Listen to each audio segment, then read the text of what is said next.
You're watching The World with me, Charles Anyegolu. Now, tributes have been pouring in following the passing of the Nigerian elder statesman Chief Edwin Clark. Leading figures, including President Bola Tinubu, have described him as a great hero who worked very hard to unite this country. Chief Clark, who was a former Federal Commissioner for Information and leader of the Pan-Niger Delta Forum, PANDEF, died at the age of 97 on Monday night.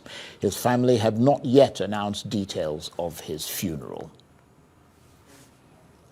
Well, for more on the life of Chief Edwin Clark, I'm joined now in the studio by Jonathan Lokpobiri, who is the president of the Ijaw Youth Council. And of course, Chief Edwin Clark was an Ijaw man himself.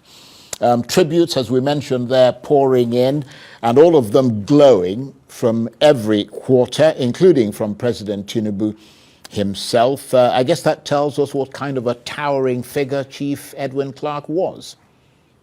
Yes.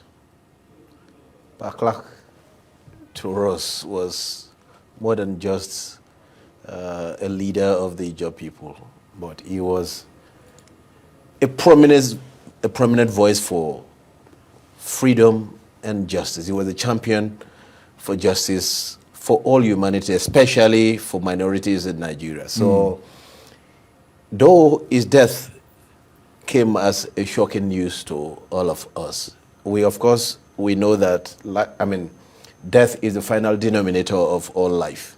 But we weren't expecting it this sudden.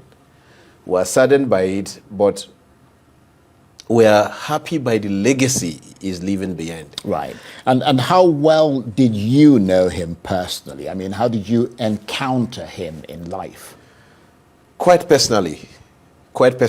I came across Pa Clark in the early 2000s when my brother was Speaker in the House of Assembly, when he came visiting Bayelsa and all of that. By then, we had other prominent Ijaw elders, Lokpobiri and others. The Melfort Okilo and all of that were still alive. But even at that, he was a towering figure amongst all of them. And my entrance into the struggle brought me a bit closer in knowing the kind of person he was, his belief system, and his ability to speak truth to power regardless of who was involved. And at no particular time, Pa Clark would hold what is essential to speak for truth at any point in time. So that brought him closer to us because he became the most vocal voice for the entire Niger Delta, especially when the issues of true federalism, the issues of economic development and the development of the Niger Delta was at its peak. The struggle, remember, had gone through different phases. There were times when it was entirely a violent phase. Within that period, of course, most of our people involved in the violent agitations couldn't speak. So Pa Clark was the major voice that we relied on.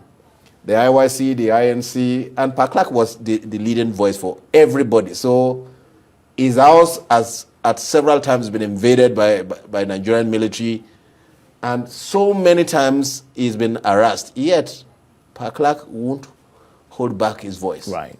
And of course, you are the president of the Ijaw Youth Council, and some of the people that he represented, many of them that you talked about just now, were of course young people. What did he mean to them?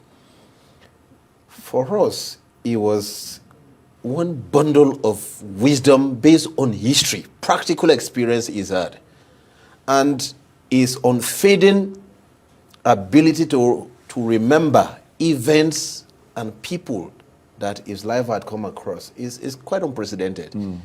Is somebody at 90-something, Pa Clark will remember things that happened in 1950s. It's strange.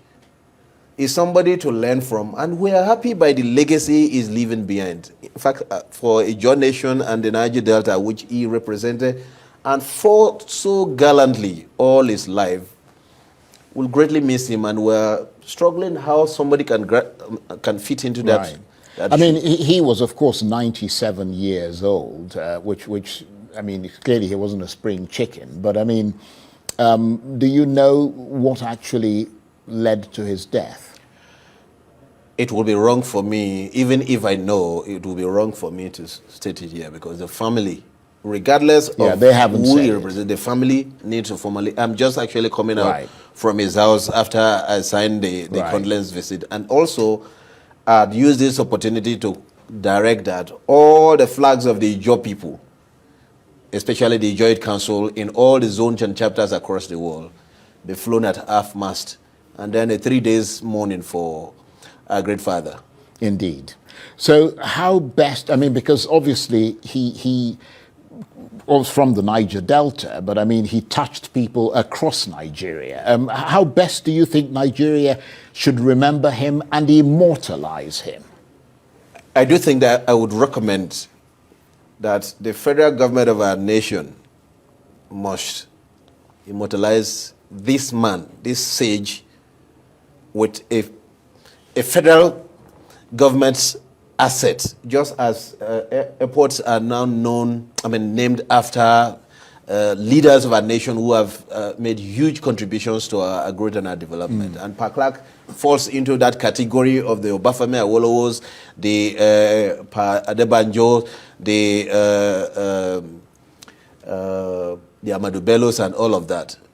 Though they didn't live long enough to get to this age, because most of them died in their primes.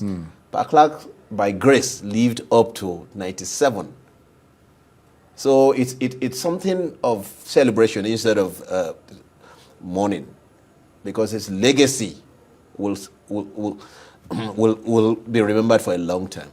Well, thank you very much indeed for coming in and sharing your memories and your thoughts there on Chief Edwin Clark, the elder statesman who has died at the age of 97. And Jonathan Lokpobiri is the president of the Ijaw Youth Council. Thank you very much indeed. Thank you, Charles.